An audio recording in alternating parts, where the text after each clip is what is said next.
Welcome to S4 media. ముందుగా media ప్రేక్షకులందరికీ కూడా విశ్వవసునామ నూతన తెలుగు సంవత్సర శుభాకాంక్షలు. కర్కాటక రాశి వారికి ఈ సంవత్సరం ఎలా ఉంటుందో గురువుగారిని అడిగి తెలుసుకుందాం.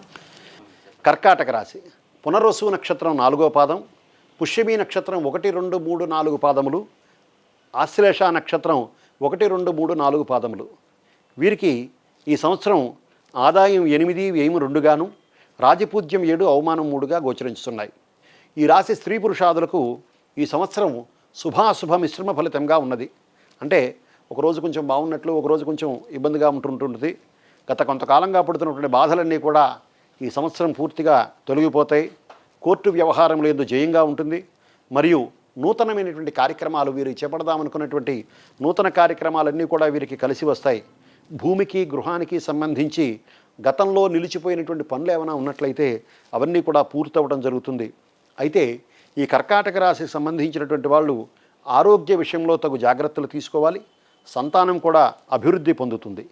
ఈ యొక్క కర్కాటక రాశిలో ఉండేటువంటి ఉద్యోగస్తులు, రాజకీయ నాయకులు, కళారంగంలో ఉండేటువంటి వారికి అందరికీ కూడా వారి ప్రతిభకి తగినటువంటి గుర్తింపు లభిస్తూ ఉంటుంది.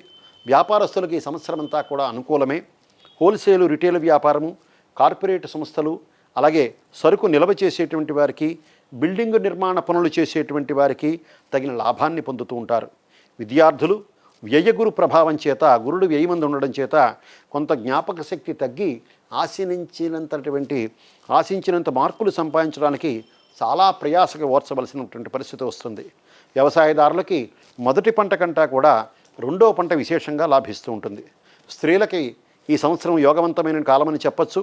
వీరి పేరు మీద స్థిరాస్తి వృద్ధి, ఆభరణ వృద్ధి, విలువైనటువంటి వస్తువులు కొంటారు. ఈ రాశివారు నిత్యం కూడా విష్ణుమూర్తి యొక్క ఆరాధన, అలాగే దుర్గామాతను కనుక పూజించినట్లయితే వీరికి సకల శుభములు కలుగును. స్వస్తి.